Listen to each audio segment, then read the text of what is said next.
Hello, बच्चों. Let's read the question. The pneumotaxic center that can moderate the function of respiratory rhythm center is located in. So देखिए क्या कह रहे हैं कि वो न्यूमोटैक्सिक सेंटर जो कि रेस्पिरेटरी रिदम सेंटर के फंक्शन को मॉडरेट या कंट्रोल कर सकता है वो कहाँ लोकेटेड होता है. तो यहाँ पे देखिए रेस्पिरेटरी कंट्रोल की बात हो रही है, तो यहाँ पे हमारा की कॉन्सेप्ट क्या हो जाएगा,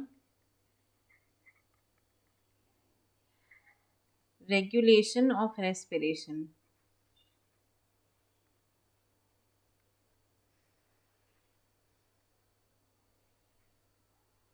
देखिए रेस्पिरेशन में ब्रीदिंग के अंदर जो दो मेन प्रोसेसेस होती हैं, इनहेलेशन और एक्सहेलेशन, वो हमारी बॉडी के अंदर ह्यूमंस में एक टेंडेंसी होती है कि बॉडी की नीड के अकॉर्डिंग वो इस रेट को, वो इस रेस्पिरेटरी रिदम को कंट्रोल कर सकता है.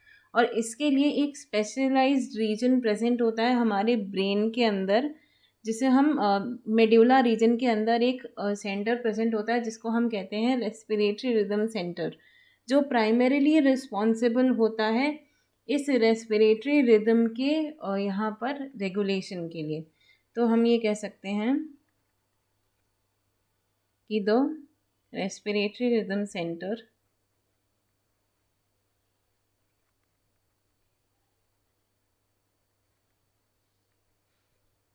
respiratory rhythm center located in the medulla region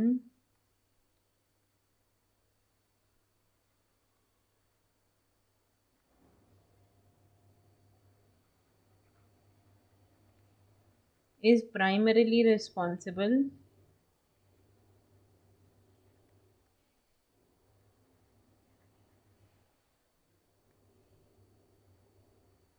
for respiratory rhythm regulation.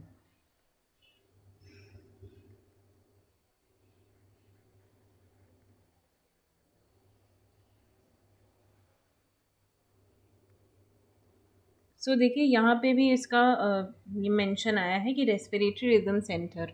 अब देखिए एक और रीजन यहाँ पर प्रेजेंट होता है, कहाँ पे, पॉन्स रीजन में, ब्रेन के पॉन्स रीजन में, जिसको हम न्यूमोटैक्सिक सेंटर कहते हैं, जो कि इस रेस्पिरेटरी रिदम सेंटर के जो फंक्शंस हैं उन्हें मॉडरेट कर सकता है.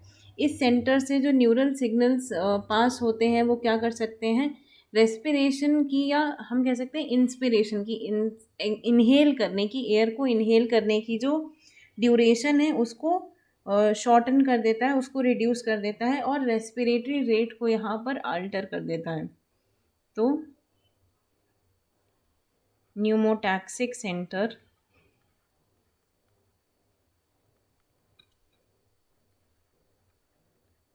प्रेजेंट इन द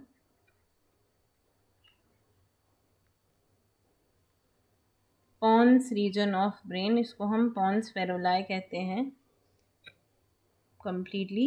तो ये जो पॉन्स रीजन होता है ब्रेन का, वहाँ पर प्रेजेंट होते हैं क्या, न्यूमोटैक्सिक सेंटर, जिसके अंदर pons Varolii which can reduce inhalation duration through neural signals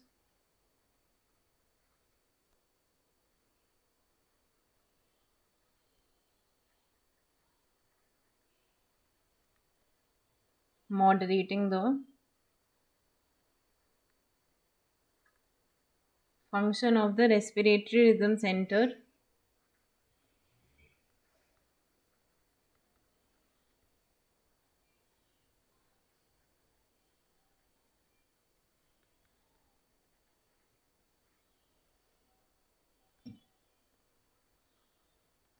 और जब ये इनहेलेशन के ड्यूरेशन को अल्टर कर देता है, इसका मतलब क्या है, ये रेस्पिरेटरी रेट को अल्टर करता है, हेंस अल्टर रेस्पिरेटरी रेट.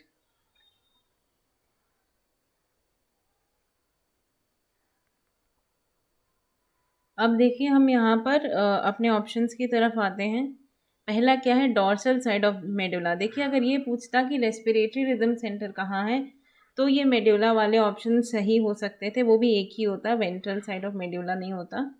और नेक्स्ट क्या है, aortic arch and carotid artery. देखिए यहाँ पे कुछ रिसेप्टर्स प्रेजेंट होते हैं जो कार्बन डाइऑक्साइड और हाइड्रोजन आयन कॉन्सेंट्रेशन के चेंजेस को लेकर के सेंसिटिव होते हैं।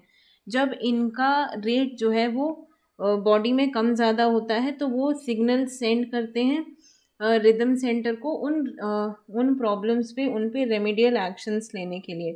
तो ये भी आंसर नहीं होगा, आपका सही आंसर हो जाएगा कि ये जो न्यूमोटैक्सिक सेंटर है ये प्रेजेंट होता है ब्रेन के पॉन्स फेरोलाई के रीजन में। तो the correct answer to your question will become option D. Answer is option D. I hope you understood it well. Best of luck.